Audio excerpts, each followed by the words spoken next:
আমরা দেখব data validation কিভাবে কাজ করে, অর্থাৎ একটি ড্রপ ডাউন লিস্ট আমরা কিভাবে করতে পারি। একটি ড্রপ ডাউন লিস্ট অর্থাৎ ডাটা ভ্যালিডেশনের মাধ্যমে একটি ড্রপ ডাউন লিস্ট করা হয়। আমরা অনেক সময় অনেক তথ্য সংগ্রহ করার জন্য যে ডাটাটা আছে যে বিষয়গুলো থাকে সেগুলো আমরা ড্রপ ডাউন লিস্টের মাধ্যমে পেতে পছন্দ করি। এর কারণ হচ্ছে অনেক সময় টাইপ করতে ভুল ত্রুটি হতে পারে। সেক্ষেত্রে আমরা যদি ড্রপ ডাউন লিস্ট করে নিতে পারি তো এই কাজটা অনেকটা সহজ হয়। কিভাবে একটি ড্রপ ডাউন লিস্ট তৈরি করতে হয় সেটা আমরা দেখব। প্রথমে আমরা যে সেলে ড্রপ ডাউন লিস্টটা তৈরি করব সেই সেলে ক্লিক করব। আমরা টার্গেট সেলে ক্লিক করলাম। এরপরে আমরা ডাটা ভ্যালিডেশনে ক্লিক করব। আমরা প্রথমে ডাটায় যাব, ডাটায় ক্লিক করব। ডাটায় ক্লিক করার পরে ডাটা ভ্যালিডেশনে ক্লিক করব। এরপরে ডাটা ভ্যালিডেশন ক্লিক করলাম। ডাটা ভ্যালিডেশনে ক্লিক করার পরে এখানে এনি ভ্যালু লেখা থাকবে, অ্যালাউতে এনি ভ্যালু লেখা থাকবে। আমরা সেখান থেকে লিস্ট সিলেক্ট করে দেব।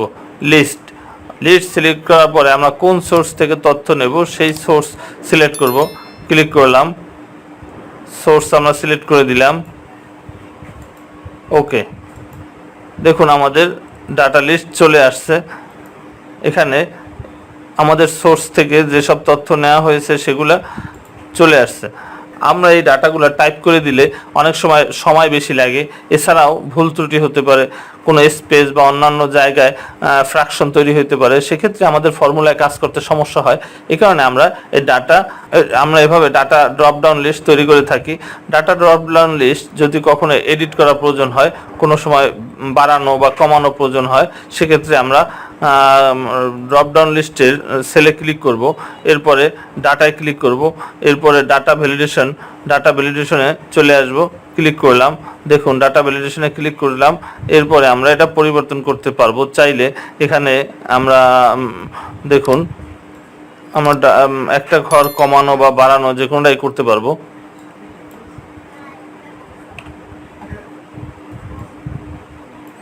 চাইলে আমরা কমাইতে বা বাড়াইতে পারবো। একটা কমালাম, দেখুন শেষের যে সংখ্যাটা সেটা নাই, শেষের যে ভিভো Y53s নামটা নাই। আমরা চাইলে আবার এটা অ্যাড করতে পারবো।